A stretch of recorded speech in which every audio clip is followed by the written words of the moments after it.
में अगर योग्यता नहीं है, आप सीएसआर फंड, जो सीएसआर फंड होता है, डीएमएफटी फंड होता है, उसके माध्यम से बढ़िया कॉलेज का स्थापना कीजिए और उस कॉलेज हमको पढ़ाइए, हमको योग्य बनाइए, फिर नौकरी दीजिए। लेकिन नौकरी हम ही को देना होगा, क्योंकि जमीन हमारा है, जमीन हमारा है। हाँ, हम नहीं पढ़े हैं भाई, हम जीएम जनरल मैनेजर बनने के काबिल नहीं है, हम सीएमडी बनने के काबिल नहीं है, लेकिन काबिल टाटा आपको हमको ही बनाना होगा। जमीन हमने दिया, आप व्यवस्था कीजिए, आप कॉलेज की स्थापना कीजिए, हमको पढ़ाइए, हमको उस डिग्री को आदान प्रदान कीजिए, उस डिग्री में हमको परिपूर्ण कीजिए, जिससे सीएमडी बना जाता है, जिससे मैनेजर बना जाता है, जिससे सुपरवाइजर बना जाता है, क्योंकि जमीन हमारी है। तो बोलिए पीएम बाबू को ये बात रखेगा दिल्ली में जाके? अरे इतना हिम्मत है, इतना हिम्मत है, इतना हिम्मत तो नहीं है। अगर होता तो नया लड़का लोग आज हम लोग यहाँ तक नहीं आते। तो भैया आज स्पष्ट जान लीजिए, आपकी आने वाली नस्ल को बर्बाद करने की साजिश रची जा रही है। इसीलिए लोग सवार है, चाहे ऐसा नहीं कि अरे बाबू पानी विधायक बन जाना, रहा ना दिल्ली में ठीक है, बीजेपी वाले ना ये ठीक है, ये ठीक है। अरे को उदाहरण दैये दे हो, गोड्डा में बिजली प्लांट बन रहा है, बिजली प्लांट में लगभग 1000 मेगावाट बिजली।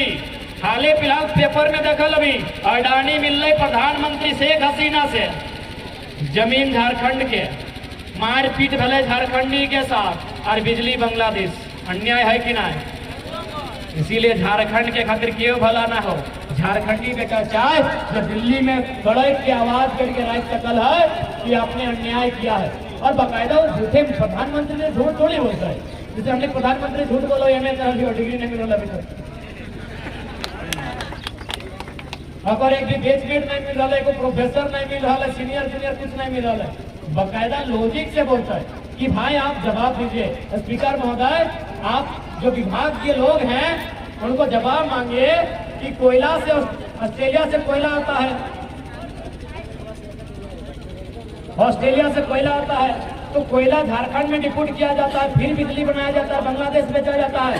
तो लॉजिक की बात कीजिए ना, अगर आपको बिजली बांग्लादेश को ही बेचना था तो कोयला ऑस्ट्रेलिया से लाना था, तो बांग्लादेश डायरेक्ट लेके आते हैं, 200, 250, 300, 400 किलोमीटर कम पड़ेगा।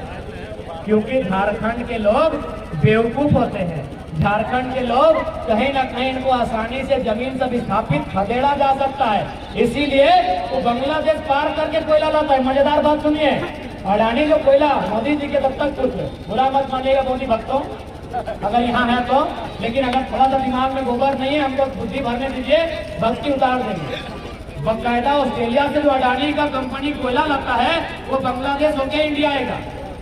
लॉजिकली बात करते हैं, बांग्लादेश पहले आएगा, फिर आपका पश्चिम बंगाल आएगा, तब झारखंड आएगा।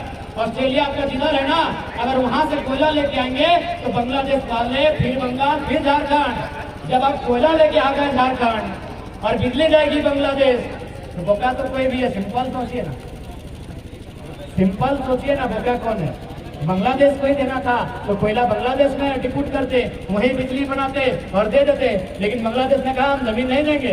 जमीन इसलिए नहीं देंगे कि कोयला आधारित उद्योग में की नुकसान है, CO2 बढ़ेगा, SO2 बढ़ेगा, NO2 बढ़ेगा, और उससे यहाँ का इंसान डैमेज होगा, यहाँ की प्रकृति डैमेज होगी, यहाँ का पर्यावरण डैमेज होगा, और हम अपने पर्यावरण प्रकृति को डैमेज करके बिजली नहीं लेंगे। बिजली देना दीजिए, आपको पैसा देंगे, लेकिन जमीन बांग्लादेश की नहीं होगी।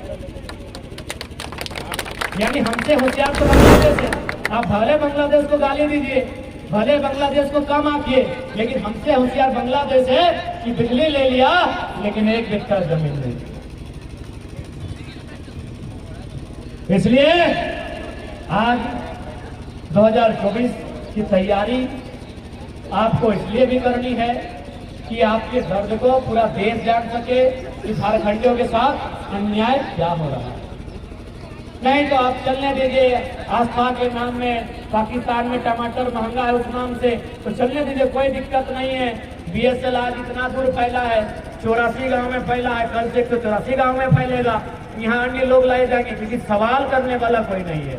सवाल होना चाहिए कि भारत एक संवैधानिक देश है, यहाँ कोई 2 वोटर ID रख नहीं सकता है, तो फिर यहाँ अवैध वोटर लाखों लाख कैसे है, इस पर सुनवाई कौन करेगा? इसलिए सवाल करने वाला होना चाहिए।